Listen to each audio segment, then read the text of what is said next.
Number three. Well, actually, that's six if I put both up. So number three.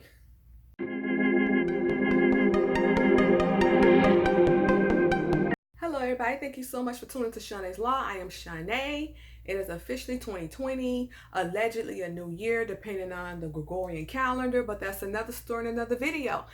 I have been delayed due to a Windows 10 glitch in my computer, which has pretty much derailed my whole plans of getting my videos out. And Windows 10 has been a thorn in my ass because all of my stuff on my computer was deleted. Ah, lovely. Don't you love it? Talk about a clean slate for the new year. Anywho, with that being said, this is a very popular time for most people to reset their lives and their habits and implement some new things that they like to get done to stay focused. A lot of them got New Year's resolutions that they'll hopefully keep up with, but we'll see how that goes. So today we're going to discuss 5 healthy habits to adopt in 2020. Let's just jump right in. So number 1, master planning. Whether it is digital or by paper, it is very imperative to have an outline of priorities and tasks. You can plan daily, weekly, monthly, yearly, etc. It doesn't matter, but you need to have some type of structure that's going to tell you what you need to do and when it needs to be done. This includes doctor's appointments, anniversaries, weddings, overtime at your job, people's birthdays. This also keeps you on track to save money for important events as well. This type of outlining will help you increase your productivity and keep you from ever being caught off guard. And once again, with that being said, if you plan and schedule all of these important deadlines and important events, you'll be able to prepare your outfits, your money, your transportation needs as well. So overall, having a strong outline of what needs to be done, even if it's used for goal setting, is going to be very imperative for you to have a more healthy, productive, and less stressful 2020. Number 2, clean out all of your social media accounts. So if there's a social media account that you don't even use, you might want to just go and delete the app. Clear out some space in your phone. It's clutter, right? If you don't use it, if you don't like it, you don't have to blend in and fit in. You could just simply go ahead and get rid of it. So let's just start there. And I also want everybody to know that it's okay to outgrow people, places, things, and old habits. That's what it's about, right? You're reevaluating yourself. You're growing into a new person. And if there's things that you don't like, that's okay.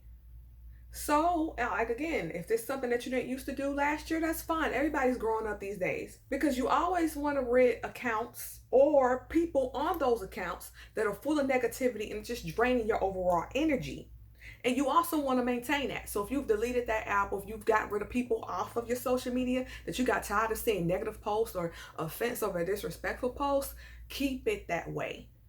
Now that you set some standards and some boundaries, keep blocking people, keep getting rid of people, keep unfriending and unfollowing people who only bring negative vibes to your life. You also want to be careful about who you add or who you approve when it comes to new friend requests. Additionally, you'll also want to unfollow and unfriend all of the accounts that do not add value to you, your life, and where you're going, as well as your growth. You can't have stunted growth. So if it's something you just can't get jiggy with no more, it's okay to go ahead and peace out now and save time for later.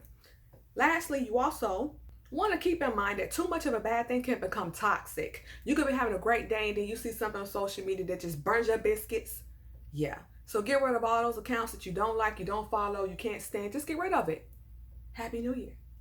Number 3. Well, actually, that's 6 if I put both up. So number 3. Back up all of your important devices, i.e. your computers, frequently. Take it from me. You definitely want to go ahead and back up all of the devices that you store items on at least twice a month, if not more. If you are adding more documents and more music on these devices more than twice a month, then you might as well go ahead and back up every day where you got new items on there. This prevents any panic and chaos in case the computer crashes, it's destroyed, it's stolen, etc. You'll have all of those important documents backed up and you won't have to worry about it. I mean, it'd be stressful, but you'll have all of the information at your fingertips in another avenue and not have to be so stressed out about your computer, your iPad, etc. Now, some people rely heavily on the cloud. The iCloud, the Samsung Cloud, Azure Cloud, the cloud. Now, clouds are okay, but the way people are breaking and entering with your cybersecurity these days, I wouldn't rely too much on that. But what you can always rely on is one of these, an external hard drive. I have about 3 of these and I'll probably have more. I'm going to be backing up on USB drives and these going forward. This is actually 2 TB.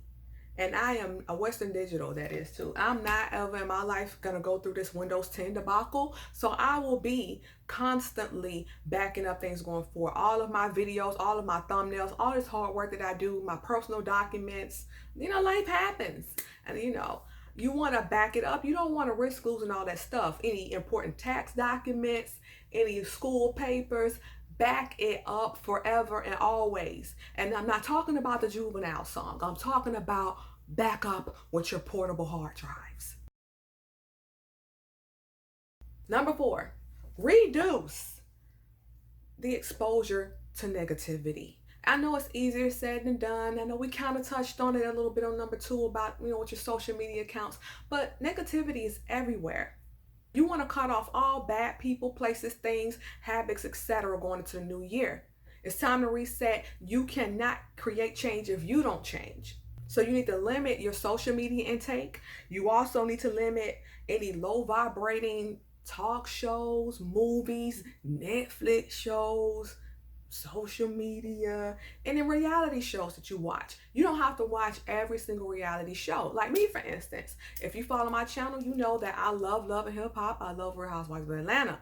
But I too have a limit. So if I just can't do it, I won't. And I don't even miss it anymore. I don't watch Love and Hip Hop Hollywood. I wasn't going to watch Love and Hip Hop Miami until they start lying, acting like Jocelyn was going to be the main character and we barely see her. So if I don't see more of her, I won't watch that one anymore. And I'll just wait on Atlanta and New York and that'll be it. So limit it. Take it in small doses, and when it's just too much, turn it away.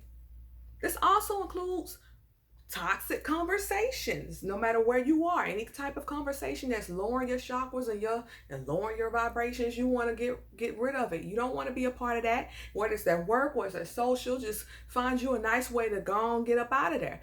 When the conversation goes left, exit right on out of it and keep it moving. Number 5, always make time for yourself. I know that might be easier than done. I know everybody's super busy, and but unfortunately with life makes you put your children, your friends, your family, your job, your work, your projects, school, and everything before you and your own needs, which makes you not as much of a priority on the list as all of these other things. So it's really easy for you to lose yourself in the process. But you've got to make self-care a priority. You've got to make your mental health a priority. You cannot forget about you.